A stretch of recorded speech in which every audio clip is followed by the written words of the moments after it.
one and all, to another round of Infinity Draft 2 Sing Bravely.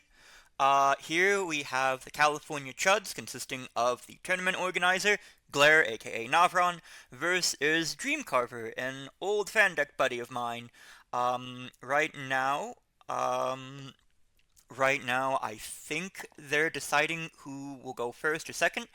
For those of you unaware, in Infinity Draft, the boards are decided by week. So, alongside a bunch of official and unofficial fan decks, we also have a bunch of official and unofficial boards. Two fan boards will be played on this week, Kakariko Village and Fizzle HQ. And game one will be in Kakariko, and right now the players seem to be deciding on their bans. And we seem to have our bans, which are the Singularity and Ijirak. Singularity is a somewhat confusing ban coming from the second maneuver. Their lineup consists of some very fast characters who I think could outpace them pretty significantly, but Ijirak comes as no surprise from the Chuds, as despite the spike problems that Dick has, it basically has enough damage to kill every character in the game, so might as well get the safe bet out. In Infinity Draft, all three games of a set are played, one at a time, and you assign what character goes to what game, because the boards are also fixed. I believe Cobble and Frogs and a few Restoration game tournaments have done similar formats. It's basically a random draft. It's the randomness of Arsenal, with hopefully without the getting screwed by matchupness of the format. We seem to have game one, which is a classic comic book crossover clash-up of Batman versus Dr. Octopus. So, in a few moments, I will be joined by a co-commentator.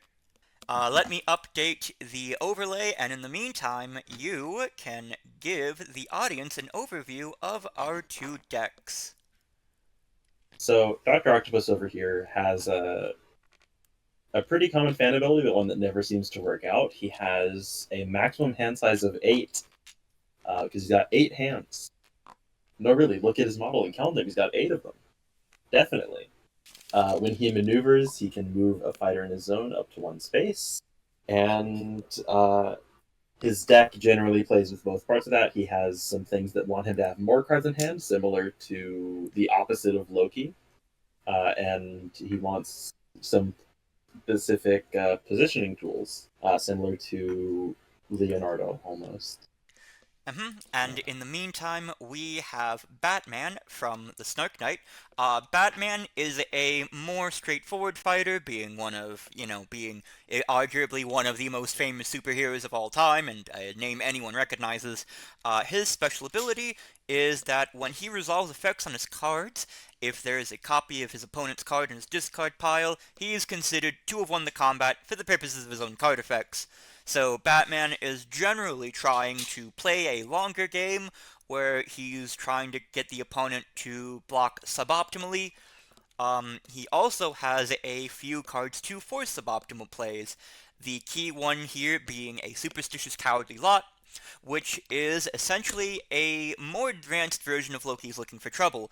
Like Looking for Trouble, it is a blank 4. However, Batman plays it face up and declares a card which his opponent must use to defend if they have a copy. So this matchup should be interesting. Right now it looks like we have a second maneuver looking through Batman's deck, possibly for the first time ever. Dreamcarver notoriously let slip that he drafted Isaac Newton first, despite never having read the deck. So, we're curious to see how that shakes out for him. Alright, we are good to go then. So, strap yourselves in, we're in for a wild ride.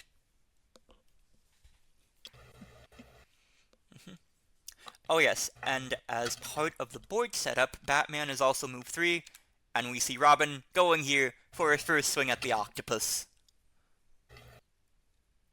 As Dr. Octopus's cancel is reliant on him having a bigger hand, this means that whatever Robin will do is pretty much guaranteed to go off.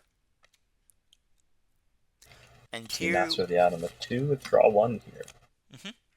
Into a Boy Wonder, which is a simple draw 3, and then chooses to shuffle into your deck.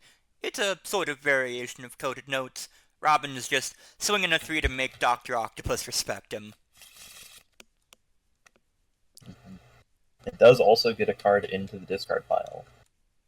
Which is important because Batman, if I recall correctly, has a 4 to 7 shift that relies upon how many cards are in his opponent's discard pile. Yes. That and his ability. Just getting more things in the yard is good for him. Mm-hmm. And now, Okay, we see Oct. taking a double maneuver action, running it living slow. That's the namesake. So, since both of these fighters are angling for a more longer game, who do you think has the edge in that department? I think Batman will have a better long game when it comes down to it, but I think Octopus will have a better time getting there. Mm-hmm. Do you think this is because just Dr. Octopus is naturally better at forcing initiative thanks to an ability that moves opposing fighters, generally being able to have a larger hand size so he can maneuver more often and doesn't worry about passing and so on? Absolutely. I think Dr. Octopus has a much better time at never being forced to be the one causing things, and so we'll be able to just get towards the end game easier. Mm-hmm. Robin is going in for another swing at Doc Ock. Could be another copy of Boy Wonder, as it's a 3 of, and it's always useful to get more things in Octopus's discard. But we see a We see Vitruvian Vitruvian Perfection, which is one of Dr. It's going Octopus's to add the 3s. boost value. It is a 4 block. Yep, it is a 4 block into Boy Wonder. I'm Vitruvian Perfection is actually a central card to Octopus's kit, because if their opponent relies on versatiles a lot, Vitruvian Perfection doubles the boost value that Dr. Octopus adds to the card.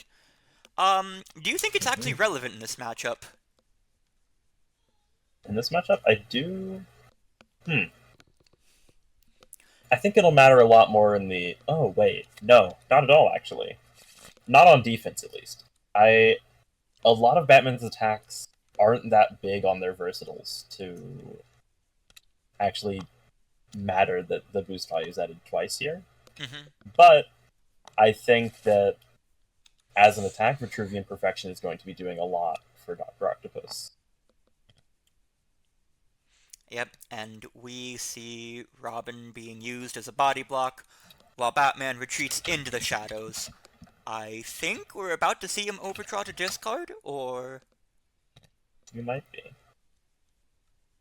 Also, Batman seems to have forgotten to gain the dollar from losing a combat. Ah, yes. Yes, that brings me to the unique gimmick of this board. Kakariko Village has a shop.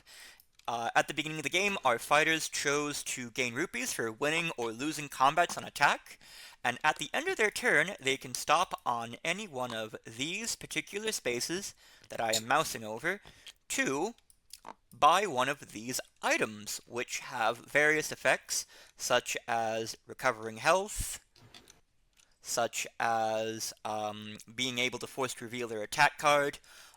Personally, what I think is the most impactful one is the Lens of Truth, a 3 rupee item that essentially is a start of turn shuffle into deck insight, which for more aggressive fighters often can just decide games right then and there. we do see the a superstitious cowardly lot naming "My Genius is Beyond You." Dr. Octopus's cancel. Octopus playing "I Will Have What Is Mine," revealing 3 random cards from Batman's hand, and is going to choose one of them to get rid of. Mm-hmm.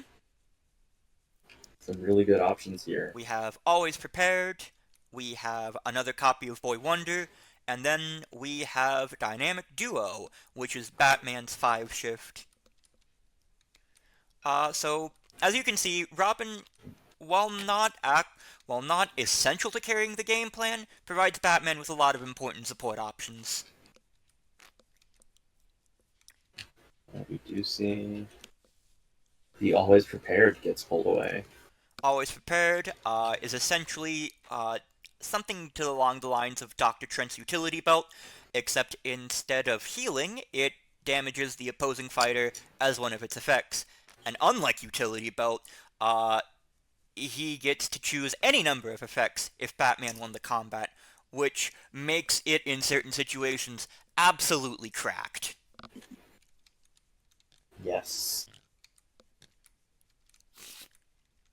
If Batman manages to get into those endgame scenarios where you've played at least one of all your cards, Always Prepared can just create a huge resource swing for him. And we all know how one size fits all utility belt can be. Mm-hmm. Imagine being able to do all of them at once. It's pretty good.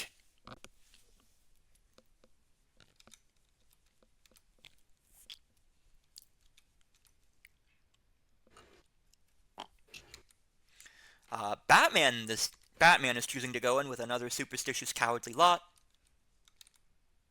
And what has he named this time? Mm-hmm. We see, the Let Them Try and Stop Me played out. This is essentially one of Dr. Octopus's defensive options. It deals a damage to an opposing fighter in a zone, and then does it again if that fighter is in fewer zones than Doc Ock. So, combined with the passive, this is one of the positioning tools that Dr. Octopus needs in order to close out games. So, being denied the use of it in an optimal fashion is gonna sting a bit, especially considering the fact that it's a 2 of.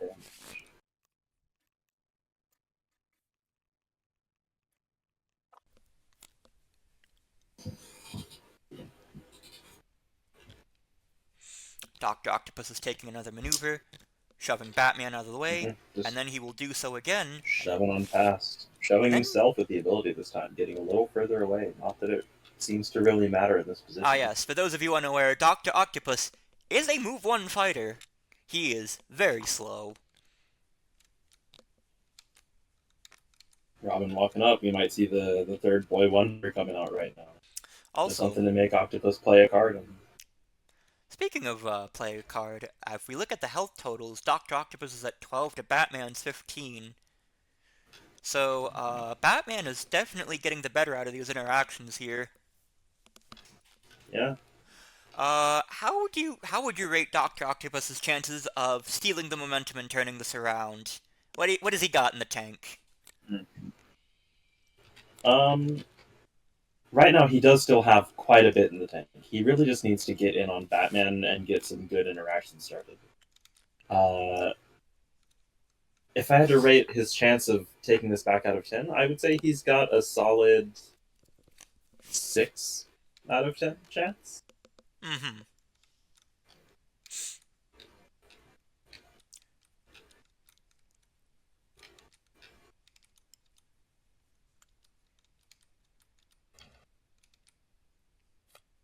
Dr. Octopus taking another maneuver, shoving Robin aside, and then taking another maneuver to move himself 2 spaces, forcing a boost out of Batman if he wants to go in. Second maneuver really living up to their namesake here.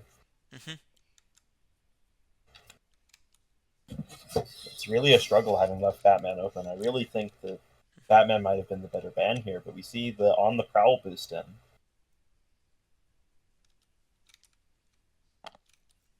Hints don't really matter that much because of Octopus' ability, so we do see Robin hanging back a little.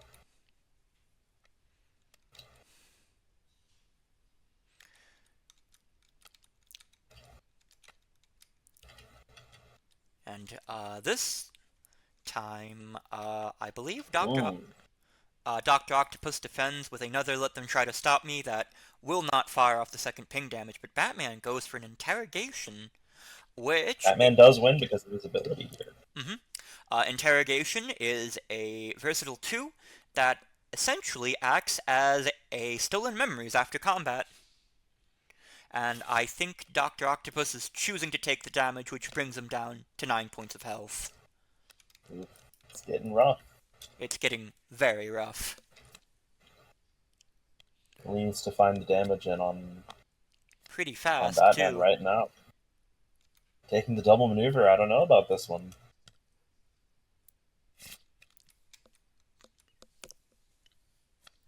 How much draw does Doctor Octopus have outside of maneuvers? Is it really just limited to like sinister machinations? I do believe it's limited to Sinister Machinations and Master of the Atom. It really is not a lot of card draw. Ew. And Batman is just stepping on the gas. Mm-hmm.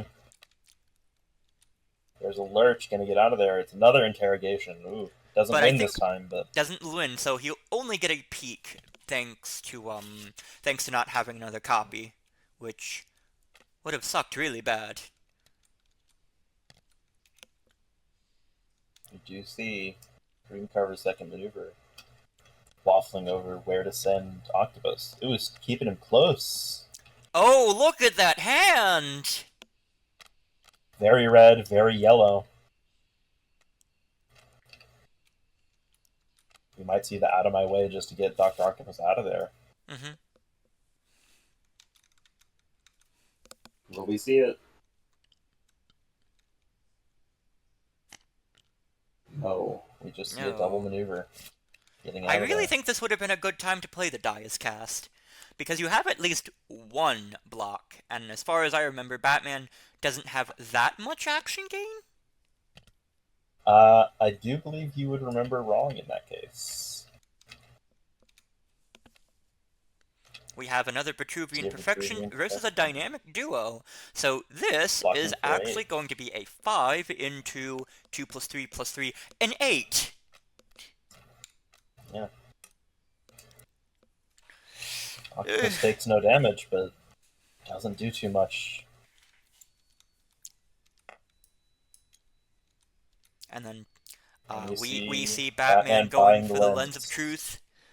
This ain't gonna look pretty for Doc Ock if he's running that low on blocks.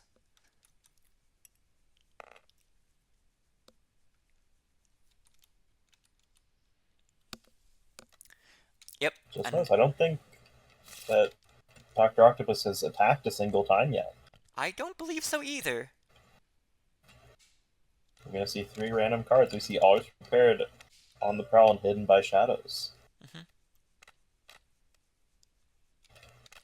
They're Always Prepared goes away. That could really be tide turning if it gets played, but I think Dr. Ock is being a little too passive, but it's like he's kind of stuck in a jam about it. don't see the lens played. Mm. I guess we're going to see Batman just take position to lens up next turn. I think he's waiting to see. I think he's waiting to force initiative on Doc Ock and then Lens of Truth him.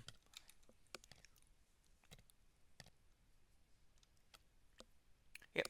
Robin is going in. The Boy Wonder is putting in work. Boy Wonder keeps putting the hands to him.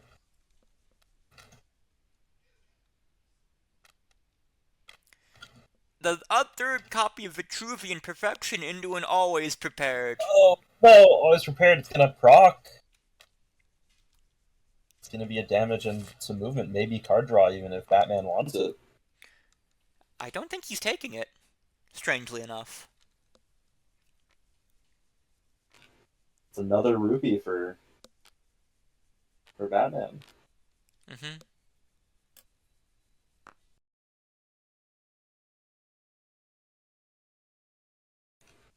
Dr. Octopus is really just puzzling needs to to do. attack in and do something. With the hand we've seen so far, it makes sense as to why he's so apprehensive. It's like, of what we've seen so far with the last interrogation, what do you think is his best option here? I really think it would have been to attack Robin, throw him away. Mm-hmm. Nope. But Batman's just gonna go in.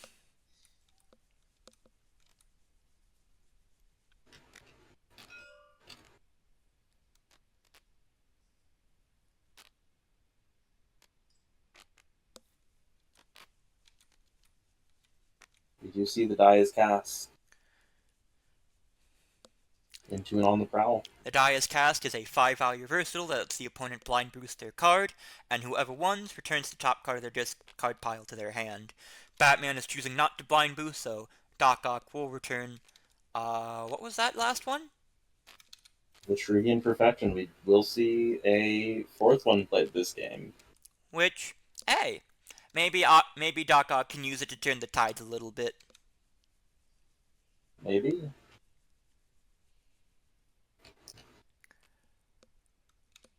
We see a Deus Ex Machina. Ooh. We might be about to see an entangle into Batman. Oh, Entangle is... Here we go. Does Batman have a cancel? Entangle, if it's being played, we've seen it shown off already through the interrogation. It's a 0 value red with add 2 to this card's value for each different zone both fighters in the combat are in. I believe this would make it a... That'd be a 10, I think, right now. Yes. Batman, luckily for him, does have a feint, though, in this situation. So that would have been very nasty. Unfortunately, Doc Ock was a little too telegraphed.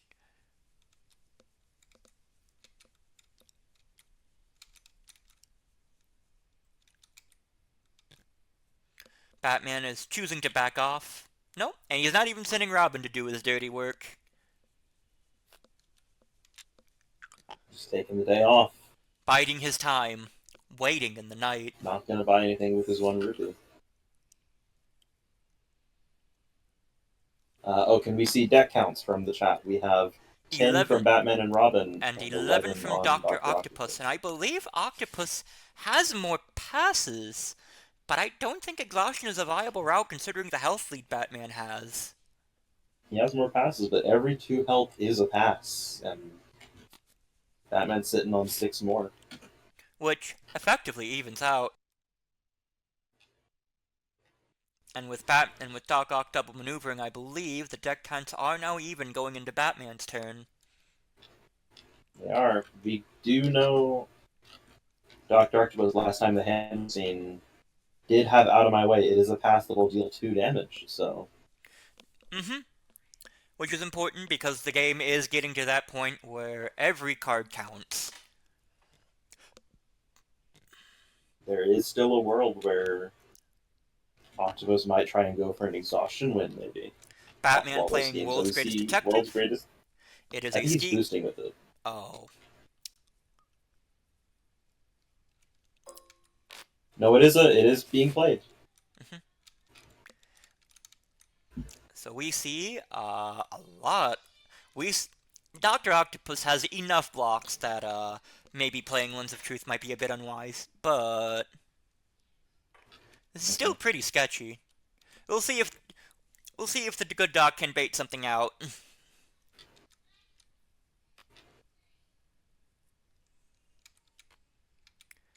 Here is the die is cast into an interrogation. Very good interaction from Doc Ock.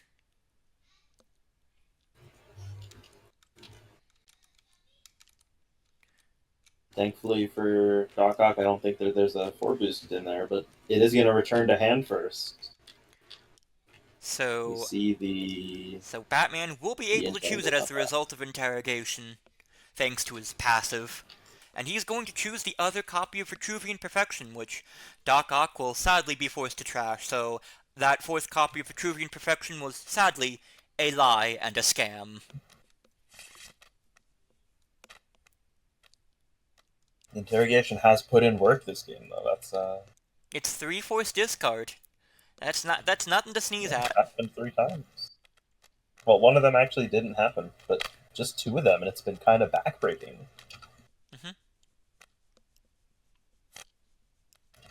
Dr. Octopus is choosing to go in on Batman. This could be a 6 value entangle? This could be a 6 value entangle, it could just be a 6 from Superior Intellect. Oh, it is a 5 value Coiling Limbs. Coiling Limbs is a 5 value red, where after combat, Dr. Octopus gets to move up to 2 spaces and places the opposing fighter in an empty space in his zone. He is getting hit by Hidden in Shadows, so he's not going to be able to move himself, but... He will be able to place Batman. He will. He could set up the 10 again, I think. Stops Batman from being able to counterpunch him. Yeah. But it doesn't seem like that's his plan. I think our players are confused by the interaction between I know what's Hidden happening. Shadows. Yep, Dr. Octopus has chosen to go in for the 10 value entangle. Yeah, threatening the 10. Is it another feint?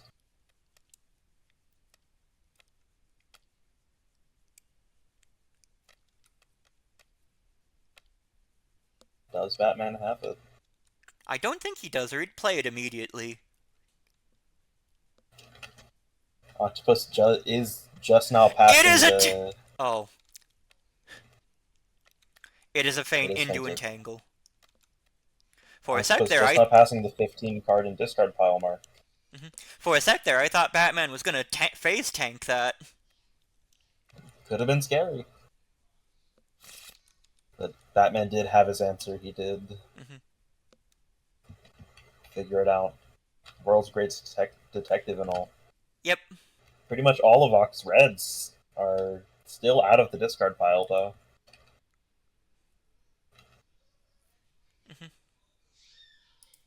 Still plenty of cards to play. Maybe this was just an unfortunate mid-game getting here. What does Dr. Octopus have left in the tank? I do believe that there's another Entangle.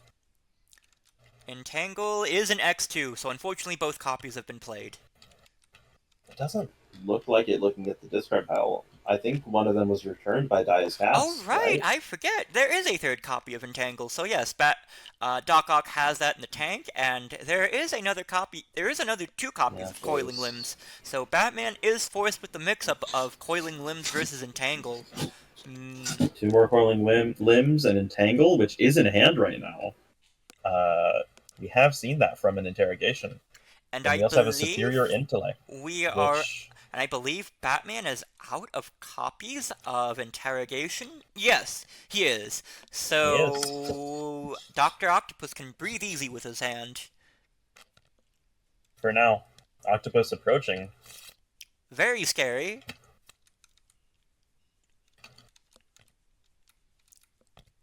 The 6 out of 10 might be happening right now. Unless this turns the tide back in Batman's favor. Who knows? This is a Lurch into a Crusader combo. First time we're seeing a Crusader combo. It's a 4-value red with deal 1 damage to each opposing fighter adjacent to your fighter. But as Lurch is Lurch will let Dr. Octopus move, he will dodge that 1 point of ping. I don't believe Doc Ock needs to track the top card of his discard anymore now that Dias Cast is gone. He might just be doing it for fun. He might. But I believe there's nothing else in Doc Ock's deck that does that. I do not believe so.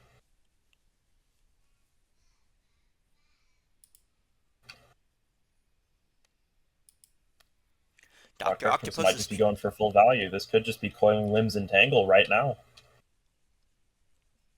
Or it could just be a 6 and he's going to move away after. Who knows? It is... Oh, it's just the Superior Intellect. Superior Intellect is a 4 to 6 shift if Dr. Octopus has more cards. And he does, so this will be a 6 into On the Prowl. So Batman is going to be able to move out of the way, but Dr. Octopus is 1 step closer to having a more equal health count. Both fighters are starting to run out of cards now that deck count is 6 to 6. So we are approaching final hand states. We are.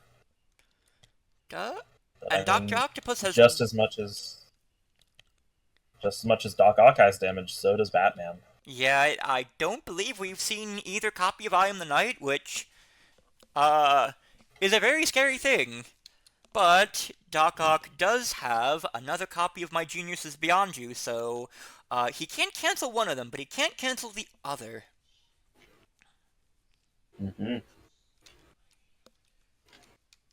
I do think Batman does also have another copy of A Superstitious Cowardly Lot kicking around somewhere. No, I believe, but... Oh, wait, no, he does.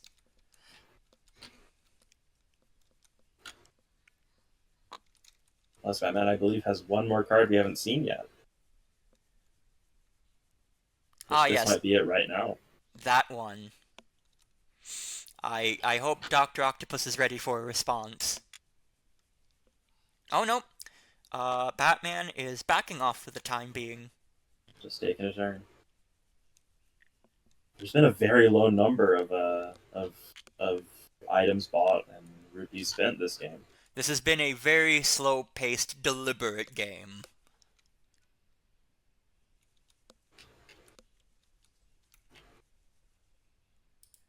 Deliberate, I do think, is a very good way to describe this game. Neither fighter has really overcommitted just yet. Still plenty of resources to spend. Mm-hmm.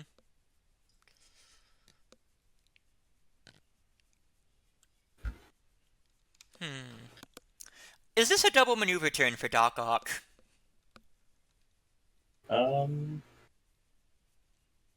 It very well could be. It does put the pressure back on Batman. And it looks like Doc Ock agrees with that sentiment. Yeah, either Batman has World's Greatest Detective in hand right now, or he has to maneuver and boost in, I think. Yes, that is the case. We could see the Lens of Truth come down.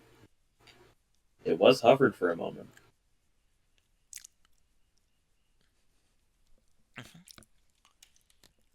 Oh, it looks like Doc Ock is correcting their movement. I think they're going to buy something. They might be spending those 2 rupees that they worked so hard on. Mm-hmm.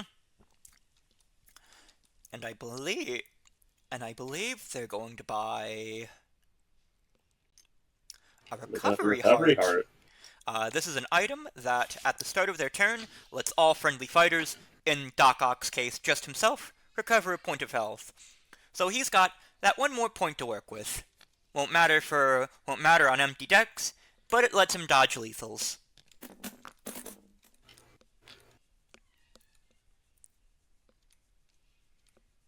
Well, depending on how much damage he takes, it might matter on empty decks. It is a little unlikely. Mm-hmm. You do see Robin walking up. Could this be it? Here is another Lurch into a Crusader combo. Oh yeah, I forgot Another that was an point of enemy. damage. Robin is throwing so many hands this game.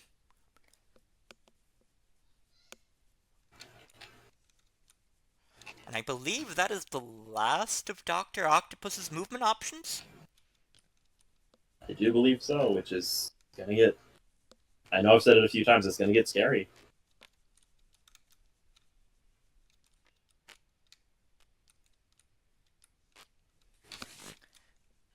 One, 2, 3, 4, 5, 6, 7, 8, 9, 10, 11, 12?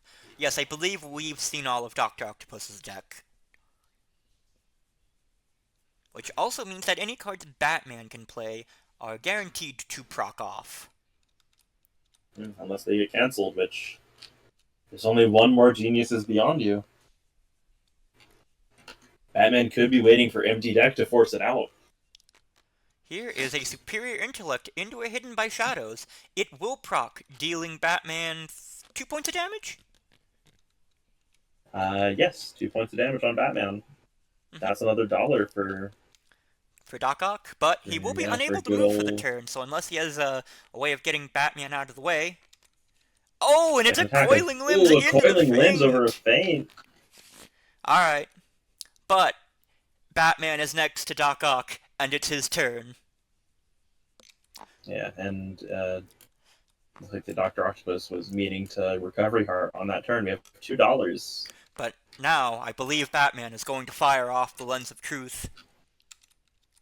Which means, how many blocks does Doc Ock have? Happening. Oh, 1! Oh no! This could be it. It could just be right now. It could just be a really quick attack. It could just be the I am the Knight. And Superstitious Cowardly Lot. Just played face up as a 4. Any 3 is lethal now. Oh, there we go. Oh, going for the health differential. So that is Dr. Octopus down to -4. 5 to -4 in favor of Batman. Good triumphs once again. Octopi everywhere. To the dismay of octopods everywhere. So, what do you think mostly went wrong for Doc Ock this game? I think Doc Ock just didn't have enough interactions quickly enough, and really just didn't have enough ways to keep the heat off of himself. You think his early game passivity may have bit him in the rear end? I do think it did. Because if he had played both copies of Out of My Way, that's one more point of damage, and suppose that a coiling limb had gone into a feint, that's enough damage to decide the game right then and there. If he had been able to just have more interactions, force more bad interactions from Batman even, maybe blocking with interrogation instead of attacking with it. Mm-hmm. Yeah, I think Dr. Octopus only having 2 cancels really hurt him here. Also, Robin put in so much work this game. That little boy, he may be 2 apples tall, but he really does have hands. Yeah. Let this be a lesson about good sidekick use. It makes the difference. Anyways, we should maybe get the players' opinions on that, Mm-hmm. on how that game 1 went, and maybe ask them the questions that chat has asked. Well, Hello! that Hello. was... That seemed like a pretty by-the-book win for Batman. Yeah, that's pretty much like I think the how Batman wins games kind of thing. Pretty typical of Batman winning games. But I was scared several times. It didn't There- look so. I'm good at pretending. The bird's eye perspective really hides the fear. A big thing that I was constantly thinking about was that it's really easy for a Doc to sneak in 2 or 3 damage over very obvious feint opportunities. And I was really cognizant of just getting blown out by like a big 5 when I was feinting an Entangle, or even a Vitruvian Perfection into like one of my like 2 or 3 boost defenses. And so I was really trying to make it so that at the very least Doc Ock didn't have an easy time aggressing me by just using a bunch of my movement effects. And Robin. Uh, I think and Robin Robin. did... Yeah, Robin was. Yeah, I didn't want to waste damage into Robin, but Robin did a lot that game of Robin being Yeah. able to just be there and throw cards at me. Batman into Dr. Octopus. Mhm. Yeah, I So- mean, I was feeling really good up until I saw like 2 entangles and a coiling limb, and then entangle recurred. I'm like, uh-oh. this could translate into a ton of damage for me. Unfortunately for Doc Ock, it looks like he wasn't able to do that fast enough. No. Alright, so we're gonna go on to game 2. Good luck!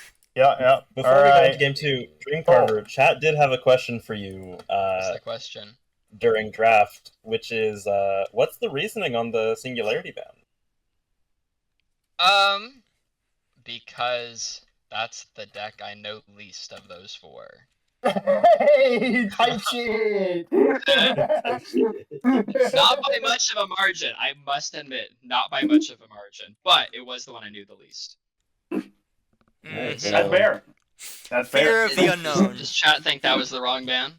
Chat, I don't think chat said much about if that was the right ban or not. They just wanted to know what people thought. All Because, right. we will be going into game 2 now. Mhm. Yes. So, All right. Well, smell you guys later. so what is game 2 going to be? Game it 2 going is to on be- the Technodrome versus Shredder and Isaac Newton. Isaac Newton into Shredder. we already see the chat has no faith in Shredder in this matchup. It's not over yet. Dreamcarver has not looked at Isaac's deck yet. That is true. Alright, so for those of you unfamiliar, Isaac Newton is a deck introduced in Sci-Fight, a fan collab that I recently held. His special ability is that he is manipulating, surprise surprise, the 3 laws of Unmatched. He has 3 laws, each of which affect a certain aspect of the game, whether it's maneuvers, schemes, or attacks, and at the start of his turn, he flips one of them, either active or inactive, and they apply to both players. Isaac Newton is also equipped to make sure that he gets the better of these laws, but he has to make sure that the opponent doesn't get as mileage from them as he does. So he's kind of sort of like Hamlet for all of you Hamlet enjoyers, whereas Shredder, from the recently released TMNT set, probably needs no introduction, seeing especially that this is one of the maps from the recently released TMNT set. This is a competitive edit of Technodrome with spaces outlined for our friendly old reliable fighter T-Rex and any other large fighters, of which I understand there's actually quite a few of in this format, because the Fandex scene loves their large fighters. Alright, I'm here now. Part of the commentary rotation. I'm Dumb Joke. Hello, Dumb Joke. Coach of the DC Donkeys. I'm excited to watch Shredder get beaten to death by someone who has never looked at Isaac Newton's death before in their life. So you're super confident that Isaac Newton is going to get the better interactions here. Why is that? I mean, Shredder just does not hold up well into pressure, and Isaac Newton is the king of pressure. There's so much gain action going on in this deck. You can just annihilate the man. If he does, like, manage to get a super big nest set up, you've got the scheme that can pull Shredder 2 spaces away from it, and then you can just clean everything up. It's... I could see Shredder maybe pulling it through if Dreamcarver does leave the maneuver law on for too long, because one of Shredder's weaknesses is that he struggles for cards sometimes, and so giving him access to these cards could be a little bit risky, but... But you think overall it is a pretty comfortable matchup for Newton? Yeah, it at least looks that way. I haven't played it myself, but... I can actually agree with your assessment, having spent significant amount of development time with Newton. The man... Yeah, you know Newton a lot better than I do. It's... as we all know, Michelangelo, also from the same set, has a card Boisterous Beatdown, which gains 1 action and gains 2 if he lost. Guess who else also has a similar card? Boy, oh boy, it's Newton. It's Newton. And, another big difference is their sidekicks. We all know Bebop and Rocksteady are basically respawning roadblocks that tend to not do a whole lot, but Wickens is a bit more important to Newton's game plan. Seeing as one of his uniques is a 3-value boostable that then flips a law if he wants the combat, being able to deny Shredder usage of a lot of what Isaac would be doing. So, if Wickens here can go in for a second law, hit Shredder a bunch, and then turn off the damage law if he wants to, basically scamming Shredder out of some very important pieces of damage. But we see that Newton has chosen to turn on the 3rd law, which specifies that the first time any player plays a scheme on their turn, they gain an action. And I believe Shredder isn't really in a good position to take advantage of that, no? Shredder does not have many good schemes at the start of the game. He's got... I guess he could play a Master of the Hunt right now, since his gain 1 action scheme would gain an additional action. He could play his Bebop and Rocksteady heal scheme to not heal Bebop and Rocksteady, and then teleport them back to Shredder and gain an action, but other than that, does not seem like Shredder's going to be taking advantage of this. And meanwhile, I'm almost assuredly that whatever scheme Newton plays at this part of the game is going to impact a lot. Definitely. 4 of Newton's 6 schemes have gain action on them naturally, so they turn into Master of the Hunt when the scheme law is turned on, and then the other one is What Fools These Mortals Be from Oberon, to shuffle a card from the opponent's hand into their deck and gain an action. Like, it's...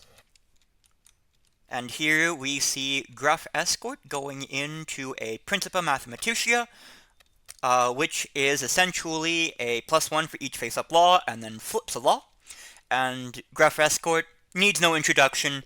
Perhaps Bebop and Rocksteady's best card outside of their blank 3 blocks.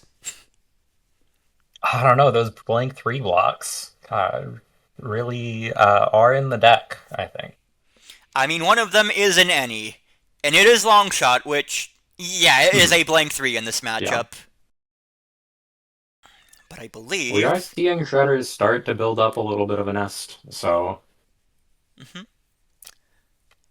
Isaac Newton choosing to turn off the Scheme Law for now. Very, very curious. I would assume Newton just doesn't have any schemes in hand right now and flipped it turn 1 to just have something more passive to do. And then Newton does not want Shredder to gain 4 actions. I guess it would be 5 because of the extra Foot Soldier at the start of the next turn. And then, Newton has decided to turn on the Damage Law, which states that whenever a fighter deals combat damage, that amount of damage is increased by 1. And we see sidekick on sidekick violence. The little guys are going to bludgeon each other for just a little bit. To death.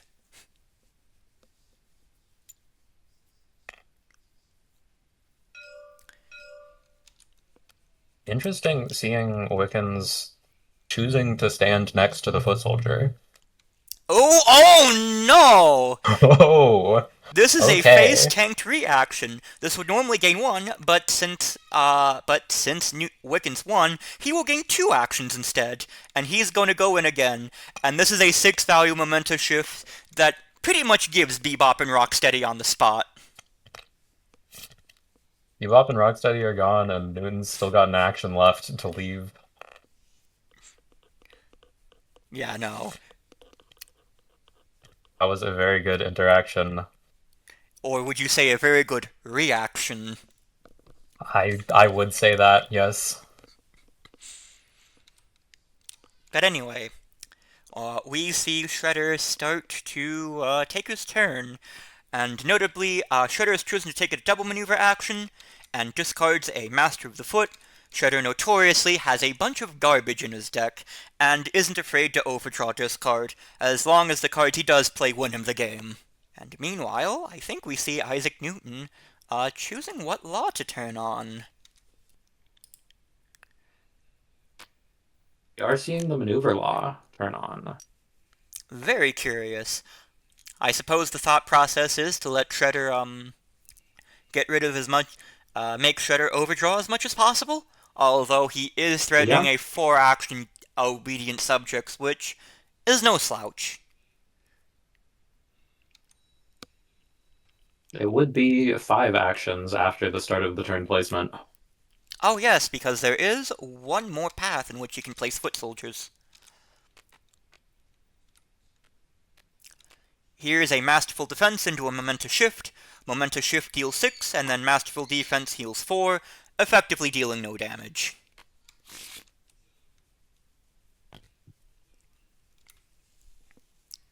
Does Shredder have the scheme in hand? It is a 2-of, so it's very likely that he doesn't.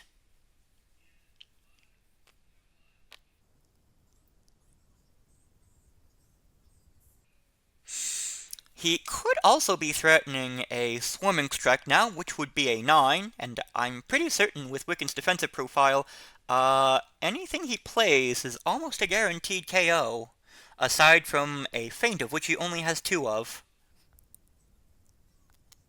Looks like Green Carver did not notice that Principia Mathematica is a Newton card for a little bit.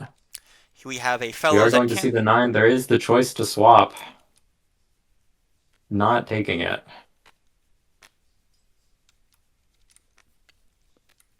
And then we see a Back to Work being played with action gain. The scheme law is inactive right now. But No but now gain the scheme on law the is Back to active, Work. and now Newton has chosen to become the center of gravity.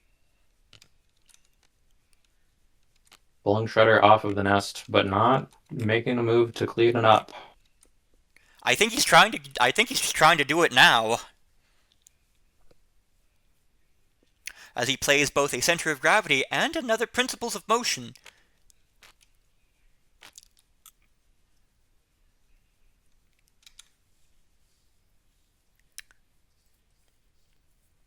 Newton's got 3 actions left and a lot larger of a hand than Shredder. And Shredder noticeably has no post-combat movement, so, he is at the mercy of whatever Newton throws out. And because Newton has already played 2 schemes this turn, all according to plan is not really playable.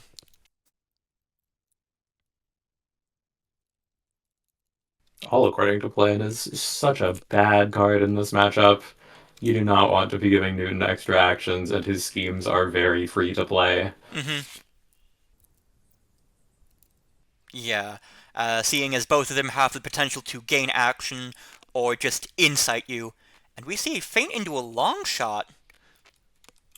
Newton only has 2 of those, and I am curious as to what he's so afraid of that he was going to feint. He's playing another Principles of Motion.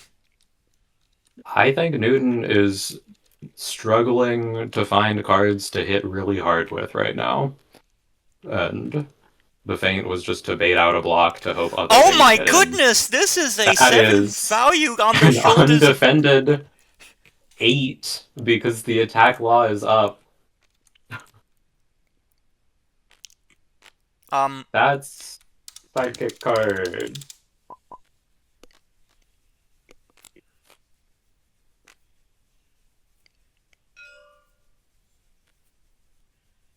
I think Dream Carver has forgotten to read name banners.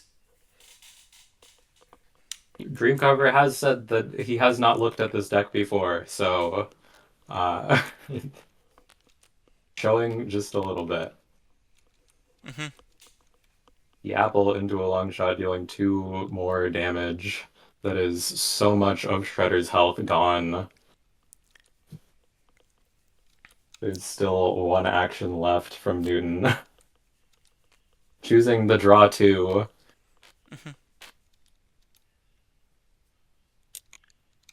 Is it over?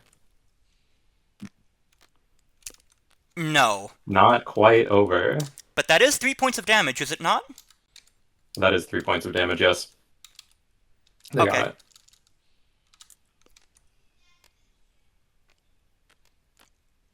Oh, he's going to finish him off with a reaction. That was a very quick game, ladies and gentlemen. That's what Newton does. A 14-0 against Shredder. A clean sweep! Apparently, I was told by the UML community that this character was S tier. They sure do seem to think highly of Shredder. Admittedly, he is a little bit better in official deck land, where the decks aren't quite as turbo towards the top. But Shredder definitely is beatable, as we have seen clearly put on display. Let's go to the interview room to talk to our players. Well, Hello. Hi guys.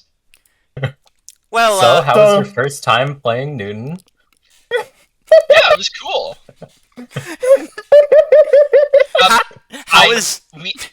I did cheat early on in the game, and we both didn't notice it until second half of the game. I did have my sidekick defend with a Newton card, Principia Mathematica. So that's an issue. But we already processed it though, I don't so whatever. think it mattered. I don't think so either. Because Wiccan's health was taken out by a 9-value swing all at once. Even if his health was lower, I think he still probably would have died there. And more importantly, none of that combo required Wiccan's cards. Yeah. So, oh, the crack! I would like to hear an explanation from the California Chuds because you notoriously drafted Shredder first. I don't know. I like playing the deck. That's fair. That's. I think Shredder. I like playing reason. Shredder, and really, honestly, I'm not like that unconfident to Shredder. But I did when this matchup was revealed. I was like, "Oh, this is my worst case scenario. This is this is possibly the worst thing that could have happened to me." Actually, My thought process for the placement was I felt like Shredder being on this map sounded pretty likely because it's like the Shredder map or whatever. Like it's This is the Krang map, actually, but is there also well, right, but there's only one map, right? I think I don't know. I've been out of the loop for like a while. But I think my thought process was if this is the map that he's probably good at, there's probably multiple places he likes to be, and so having Doc Ock be here and pulling him might not work as well on this map. And so that's why I sent Doc Ock elsewhere and sent Newton here because I did think Shredder was going to be on this map. Yeah, that makes sense. So you thought Newton would have a great time into Shredder. Yeah, I heard that there's gain action and stuff, and the realization for me was looking at this at the like once I played the movement scheme then gained action. And I looked at Shredder's cards and I realized that none of them move Shredder. Yes. And yeah, that was my moment of clarity. I'm like, okay. none of them move Shredder, but one of them would have given Newton more actions. So Yeah, I saw that one too. And like, there's like supposed to be a downside to. I'm like, I think I've played like 2 of these this turn, but Everything did not go according to plan, and now Shredder has become shredded. Yeah, nothing but paper.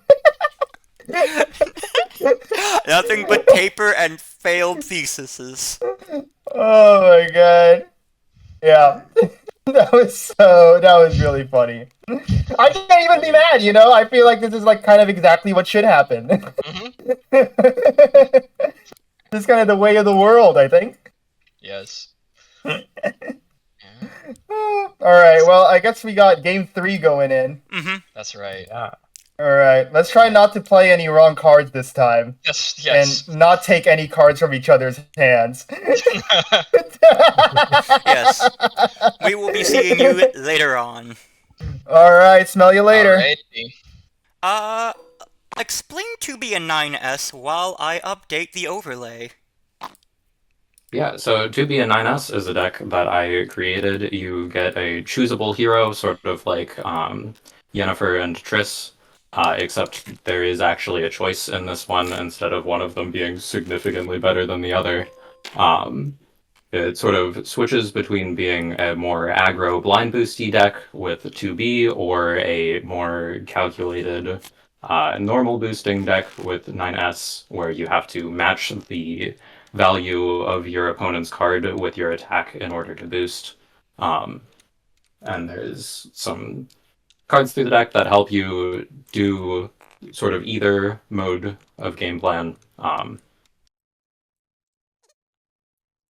And then I believe you are probably a little more familiar with Kaguya since you were Yes. part of the sci-fi set. Kaguya is actually my own kid. Kaguya has 5 requests that are schemes in her deck. When she plays a scheme, she essentially sends them off to an opponent, and for each request that is still active, Kaguya gets a +1 to the value of attacks against that opponent's hero. So you're essentially sending off people to do certain tasks, or they're going to risk massive big numbers that they cannot really deal with. She is also aided into this by retainers, who are basically multis who serve to slow things down and make it hard to complete the requests, and aiding alongside that is a pretty aggressive discard package, including 2 insights and what are essentially 3 copies of Widow's Bite. This matchup certainly seems a lot more of a matchup than the last one. Not really expecting a huge blowout from either sides, although both sides are very capable of swinging incredibly large numbers at the other's face. So it could very it's just- well be a blowout. We do see both fighters playing with the board upside down. Oh, yes. Fizzle HQ is notoriously a very upside-down place. Oh, I seem to have lost my commentator. Hello? Hello? Good morning, chat. I keep swapping out co-commentators like, I did not know we were doing a rotating set tonight, but here we are. We're treating the commentated booth like a blunt right now. I guess so. Alright, so, correct me if I'm wrong, it looks like Dream Carver is choosing not 2B as his hero? It seems so.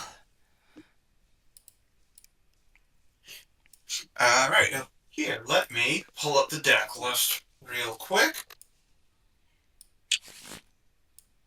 Because I am quite familiar with Kaguya's deck. I don't know a whole lot about 2B and 9S aside from their ability. Mhm. But yeah, as as Dumb Joke just covered for us, 2B is the hero who, with the ability that whenever she attacks, you can deal 1 damage to her to blind boost your card, meaning that she's trying to turn the game into a very short damage race.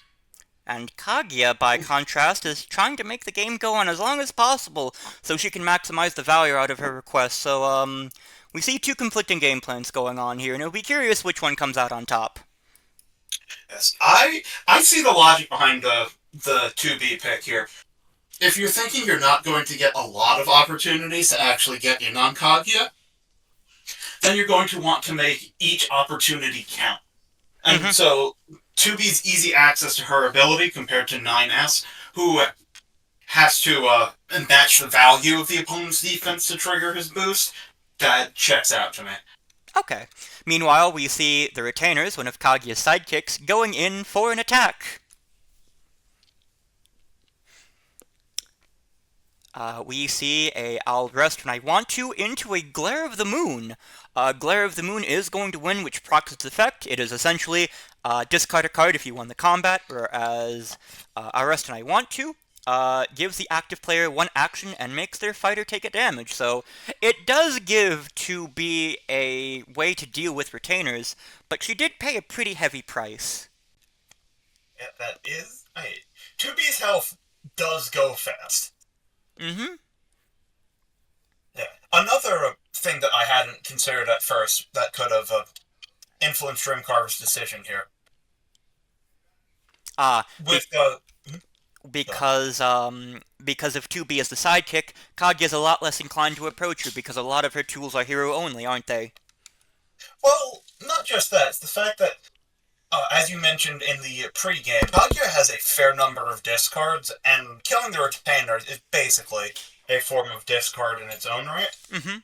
2B's ability doesn't affect her hand size, while 9S's absolutely eats away at his hand if he wants to push damage. Ah, yes.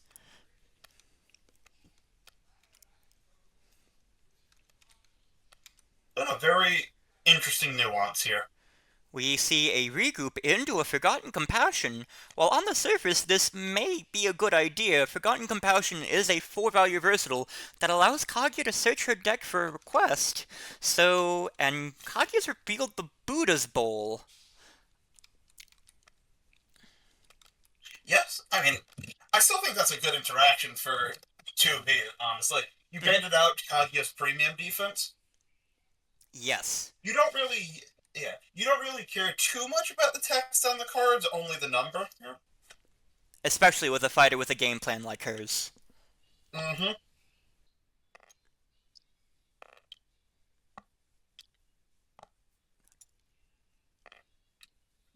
Seemed very slow, conservative gameplay here. Nothing like what we saw last game. No, not unlike the Super Newton blowout into the person who hates super blowouts. Yeah, just very calculated game plan, seeing a little bit of poking here and there. Notably, we do see some sidekick-on-sidekick violence. Yeah. Here, do we think we'd be able to move the camera up a little bit? We can't really see the board right now. There we go. This is a skirmish into a Glare of the Moon, so Glare of the Moon requires it to win in order to get its discard off, which doesn't appear to be the case here, so 2B is going to be able to afford a little bit more hand size. Yeah, that is best case scenario from 2B. Notably, trainers only have 1 more Glare of the Moon left. So they're going to get a lot less threatening very fast. we see a combat was never my forte into an ended exile, which places a defeated retainer in a space in Kaguya's zone, so Kaguya has another multi on the board.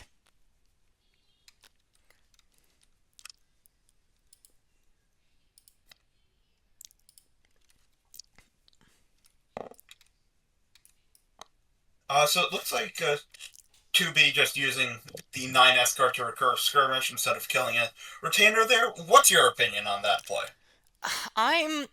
This is a good interaction for 2B, but I'm just concerned because the clock on the game is starting to tick, and I think as the game goes on, Kaguya's gonna get a lot of value out of her request. True, but I don't know, I do see the logic here. Just get more combat cards, stay in the fight, don't get overwhelmed by the discard, especially with the retainers already having spent 2 of their big cards, one of which to no effect. Kaguya has no recursion. Yes. And I think we see 2B discarding a card to overdraw? And it is another it is a copy of Divergent Scanner, which is a hand peek in this matchup. No, I think she's using it to boost. Never mind. Yeah. Notably, 9S is ranged here. And this map has decent zones for ranged fighters. You can at least get a couple of cheap shots. Yep. I think his copy of Combat Was Never My Forte counted as one of those. And considering how much Kaguya likes using retainers to wall up, that is a very important thing to have.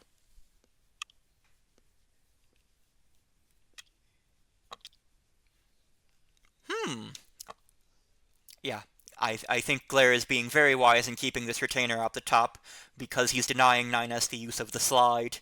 And we see Kaguya about to play another request, which is a Dragon's Jewel.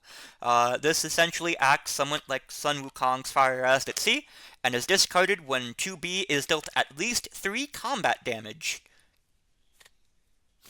So you think she's just going to take a hit to let it drop? Maybe. I think she has enough health to afford that. But Kaguya has some pretty nasty. But Kaguya has some pretty nasty tools to punish face tanks. Does she have enough health to face tank a +2 attack? Alright, that is also the other part of the equation, isn't it? Yeah, I don't know if I'm necessarily eager to take a 5. Or it could be any other of nasty things. Yeah, but, still don't want to take it. Here is a I'll rest when I want to into an across vast space. Across vast space is an immediate that places Kaguya in any space in her fighter's zone, and she has chosen to teleport next to 2B. This is very aggressive positioning from Kaguya. I think we're going to see something silly. Kaguya does have the 2 action gain request. Oh yes, one of Kaguya's requests does Master of the Hunt. But are we going to see it, is the question. I don't think so, especially considering that Glare fished something else out. Oh. And here is a top-class combat model into a Forgotten Compassion. Top class is an immediate that looks at the top 2 cards and adds 1 to your hand, allowing 2B to blind boost with the other copy on top of the deck. And I think she's taking... blind boost? She is, and she is going to get a boost 4. That is an 8! Oh, shit! Okay. So we see 2B's game plan working here. Yes, but I think we're also about to see Kaguya's game plan in action. And there's the gain 2 action request. Does 2B have the hand to survive this? Let's find out. We're about to find out.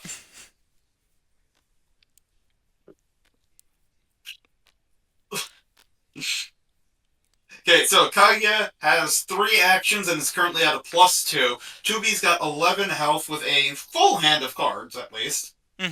She's got a full hand. Yeah, we're not going to see somebody... Oh, do we actually know her entire hand here? I think we do. You know, with 2 copies of Overclock, this honestly might not be that bad. Granted, Kaguya does also have some Here's a native feint action game into a on her. Moonlit Flash. Ooh, that's going to be 2 points of damage onto Kaguya, which is, importantly, not going to leave the 3 damage request on, so she's going to get another +2. It's fine. We can come back from this. Especially with that Moonlit Flash down, trying to stop the Overclock. Here is an All We Can Do Is Fight into a Stellar Blade. All we can do is fight freezes everyone in place into a Stellar Blade. This is another 2 points of damage to 2B, which means that Kaguya is still going to have a +2. And she's going to gain an action off of this. Yes. Notably, Kaguya's hand is basically non-existent right now. It looks like she's just going for broke to see if she can kill 2B here. Mm-hmm. Yep. 2B is choosing to...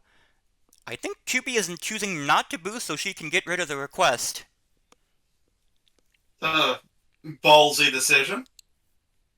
No, I think 2B is choosing to boost. Yes, she Okay, is. that makes a lot more sense. But, we do boost with another copy of Overclock, which... Yeah. But that does end Kaguya's onslaught, and she only dealt... How much damage? 4? 4 damage? Mhm. Honestly, that's it. That's pretty Wasn't good. that bad. Here we see a plugin chip. This is 2B and 9S's ongoing, which lets them increase the value of their attacks by 1. And this is into another Glory to Mankind. Just 2B setting up her blind boost, honestly. I'm not super shocked. Because, think about it. What is Kaguya gonna do to 2B right now? You got 3 cards in hand. Not a lot.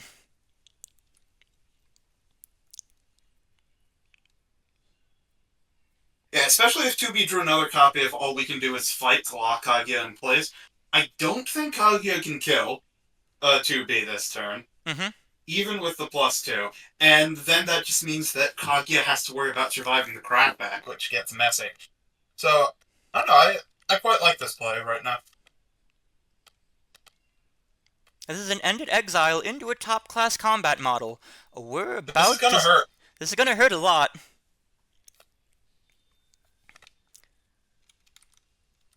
That's an 8, ladies and gentlemen. Yeah. Kaguya's health is... Kaguya has been attacked, what, 2 times? 3 Yes. times? She is bleeding. And here we see another maneuver from Kaguya. I almost wonder, is Kaguya regretting that Moonlit Flash attack here? I think so. Yeah. I really think Kaguya pulled the trigger way too soon on that action game turn. She didn't get much off of it? Actually, wait. Did 2B take the damage from blind boosting? No, she did not. We should probably let players know.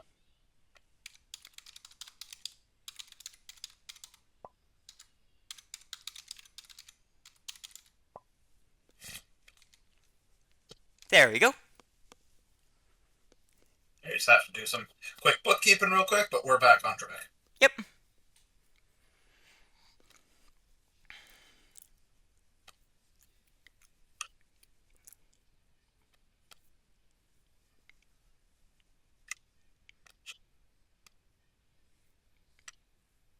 Yeah, we see Fane chat pointing at Kaguya's low hand.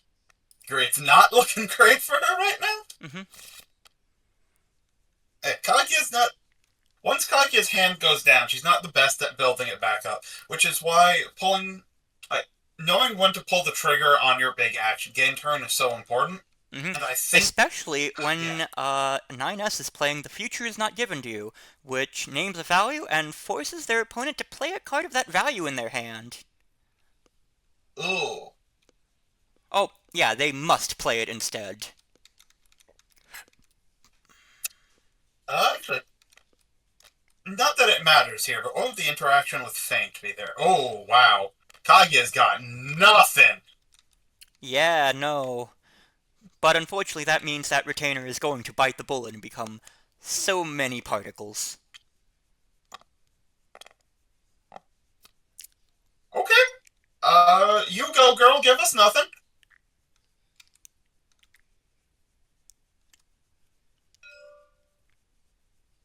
If you're 2B here, hey, just keep up the pressure. Right? Keep punching. Yeah, and that's a regroup. That's gonna let 2B gas up even more. Oh, God. But there is another thing in Kaguya's favor. Look at the deck counts. We have 5 on 2B and 10 at Kaguya, so if she can weather the storm, Kaguya's actually looking pretty. But the big question is if she can weather it in the first place. Alright, well, let's do some quick napkin math. 2B maneuvers down to 4 cards. If she boosts in, which would require a boost 4, she can attack and blind boost going down to 3 cards. So, like, 2B only has, like, 2B only has, like, about 2 or 3 more blind boosted interactions left in her. Do you think she's gonna be able to get those? I think she might. With only 1 retainer on the board, and 9S still kicking, I think it's entirely possible that Kaguya's positioning gets restrictive enough that 2B is able to close the gap. Mm-hmm. One of Kaguya's requests also does heal, so she can be at 4 health if she finds it in time. Doesn't Kaguya also have a request that teleports her anywhere on the board? Yes, she does. And I believe those are the 2 requests we haven't seen yet. Yes. So, Kaguya can still try to drag this out. I don't know if I like ending within single maneuver of 2B. Perhaps Kaguya is confident enough in her block package to, be like, hey, you can approach me, threaten a blind boost, and maybe that appears to be her main out here. But, this is only her health dial after 2 attacks from 2B, so that may be a bit unwise.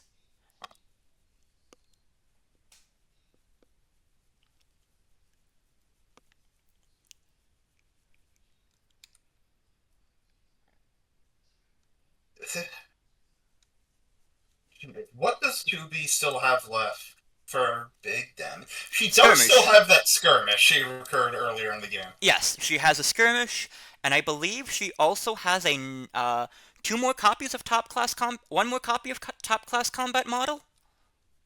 Mm-hmm. Well, she does have a black box reaction somewhere. Mm-hmm. And here's a top class combat model going into another Forgotten Compassion. This is probably going to search out the heal request, but let's see how much damage Kaguya takes. She might be taking, like, a lot of damage here, man. She's about to take a lot of damage. Oh, Jesus. Yep. That's a 9. She also notoriously chose the Swallow Shell. I think that means she has the heal in hand. Mm-hmm. Yep, she does in fact have the heal in hand. Okay, so Kaguya basically has to make sure that 2B doesn't get to reach her anymore. Mm-hmm.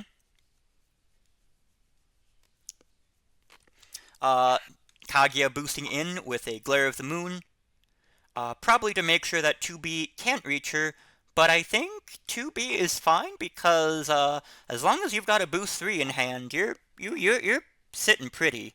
You're sitting very pretty. You gotta force it to happen. Right? I suppose so.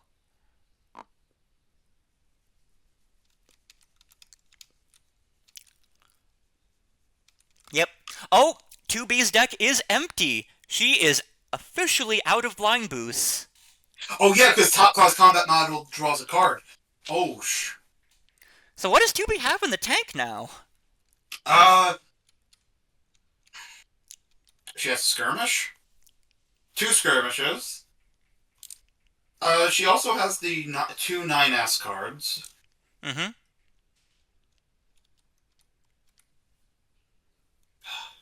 I think she theoretically has the damage. It's just a matter of if she can get all of them in time. I get all of it in time. 5 health. Actually, let me double check 2B's feint. Oh, she does have 3 feints.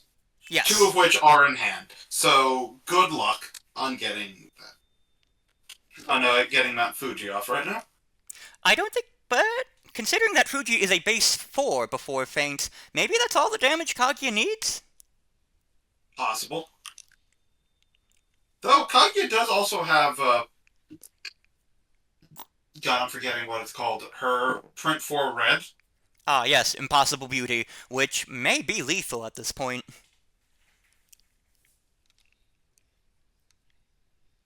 Yeah, because what does 9S do here? He throws the 4 into Kaguya, who defends with Feather Rub? Yes. Mm-hmm. Darn, that's 2 damage. Oh, no. The value of your attacks is increased by 1. GG. Ha.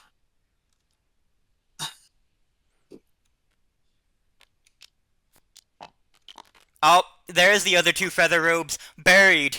Kaguya discarded 1 to overdraw, and I think it ended up costing her in the end. I think Kaguya didn't realize that was probably the best card in her deck there. Yeah. Alright, well, should we hop on over and hear what the players have to say? Yep, sure. Oh. Hello! Hello. So, I think you may have realized this a bit too late, but Feather Robe is the best card in your deck. Yeah, I was wondering where that was. And you discarded the only copy you saw that game to overdraw. Well, there's 3 of them! 2? There's 3 of them! It doesn't matter, it's the best card in your deck! I needed the other things more. No, you didn't. Because you didn't play them. That's not true. I played all the other cards in my hand. Except Malphite and Mount Fuji. But I played everything else. I mean, I didn't play- self-damage ability, 2 self-damage cards, and then being against like a plus X character, where it's kind of variable, is like rough. I was very scared the whole game. I almost like took 3 damage to lose the fruit one, but or the Dragon's Jewel, but like then I boosted because I'm like, I can't just be taking 3 damage at this point. Like I'm already so low on health, and I'm gonna be taking more damage when I blind boost. Oh. Yeah, no. Sketchy. I still think 2B was actually still the correct decision in this matchup because I don't think 9S would have gotten more interactions. Yeah. I don't know. I picked 2B and I was good to stick with it. But you also got like the 4 blind boosts. Yeah, true. I hit 4 them boosts twice. That's true. Yeah. No, I hit really good boost values. That's true. Yeah, that's but something. 9S always hits good boost values. But I suppose. Well, you have to line those up. Mm-hmm. Yeah. Yeah, because I've played games with 2B where like you like end up with like the 4 boosts in your hand and you're not seeing the glory to mankind. You're like, this is really weird. But you found them both at the top. Exact damage, right? So it was. Yeah. It's a very close game, and I think I did get pretty lucky with my blind boost. So I don't know. I kind of wonder if, for me, 9S was essential in that matchup. Like the fact that he's ranged was so huge. He attacked so much. I kind of almost think if I were to do that match again, I might have 9S be the hero. I don't know. Well, one thing we talked about on the commentary desk, and it ended up being really impactful during the game, was how both of their abilities interact with hand size.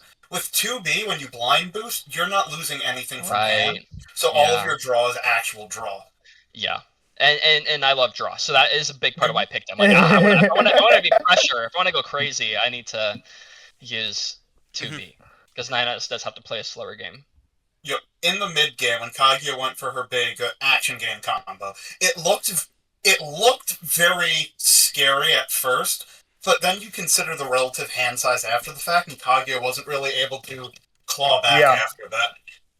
No, yeah, I totally clocked that was the turn where the draw 2 there was like really brutal, and then like it was exactly that point where I started drawing into my string of reds, and I'm like, oh, this is the worst case scenario. Oh, yikes.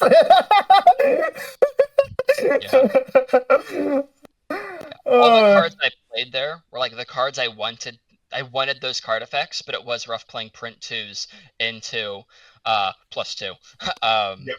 But I felt like even with this damage I'm taking, these are the effects I want. I want to cancel in case something worse happens, and then I want to get my cards. And the paralysis of it, I forgot about that, but that was great. That was essential because then even when Kaguya maneuvered with the gained action, she stayed in place. Mm-hmm. Oh my gosh! Those are all. I mean, those are all 3 crazy games. And I am counting the second one because although I didn't crazy. really get to play, that was definitionally crazy. It made for great content. Yes, it did. Oh my gosh! My remaining question is why did I guess I never asked why did you ban what was my deck that you banned? Oh, Ijiro. Ijirok? Well, it was between a rock and a hard place. It was either Newton or Ijirok. Right. And I guess I just more or less wanted to see Newton. Sure. Like that's just like not. I just wanted to see it, like do stuff. So I was like, well, and at the worst case scenario, I was figuring that I think I could beat the other 2 guys. So it was always going to be a pretty tough match for me, I think.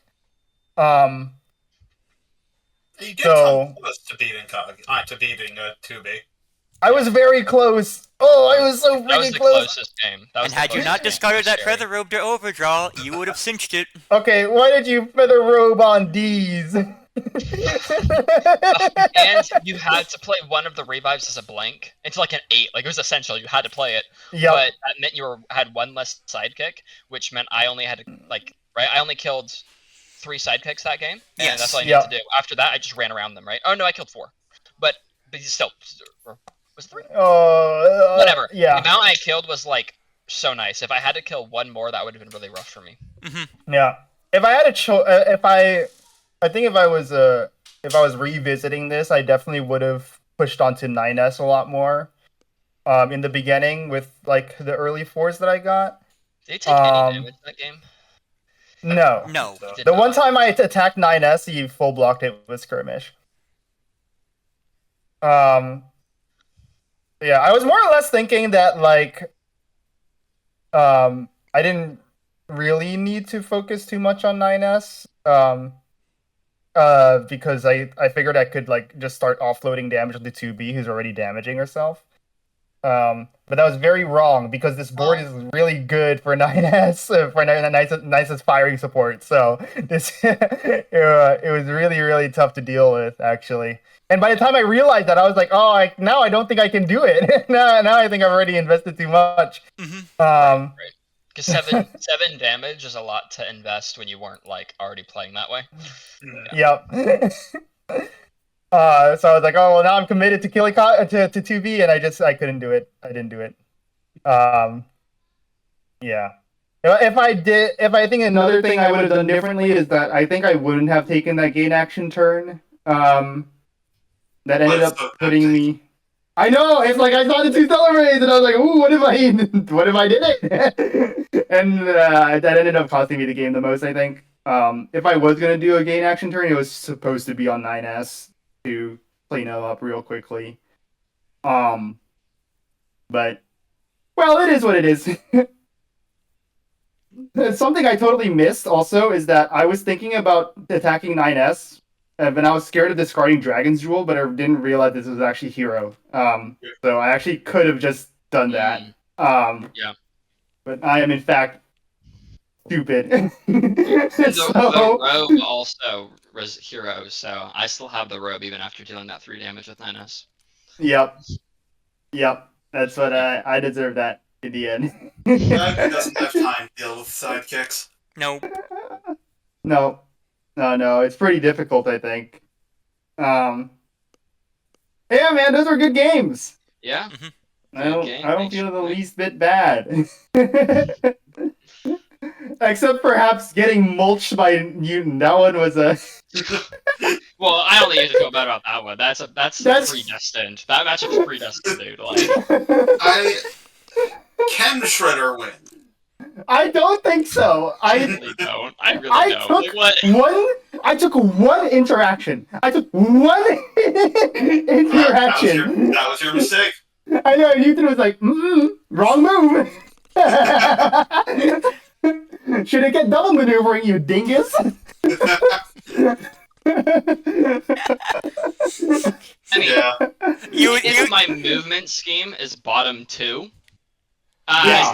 I still don't think it matters, but it helps. It helps.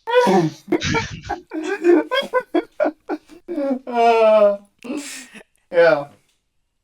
Draw 3 cards, gain 2 actions when you're already on your like explosive turn. The Is so funny. move, gain 2 actions, and then draw 3 cards and gain 2 actions, and then move and gain 2 actions, and draw 3 cards and gain 2 actions. And if Wickens is still alive, screw you, you stupid idiot, for having cards in your hand, you doofus. Why would you do that? Put those back in. And then... Notably, the extra action gain is only on the first scheme, but I don't think it matters. Oh, we totally missed that. It didn't matter at that turn. 100% missed that. We totally missed that, but it didn't really matter. You still had plenty of actions left. Yeah. That's really important to know. Okay, it's only the first scheme you take every turn that gains an action? Yeah. That was a pretty... I felt so wired. I woke up and I like walked into this game. So I was like, okay, I gotta fucking, and I was like wired. I'm like on like a cup of coffee. I'm like, I think I was missing triggers and shit left and right. It felt like it, anyways.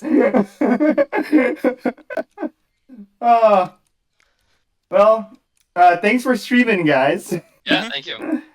Yep. And are we ending the stream? Yes.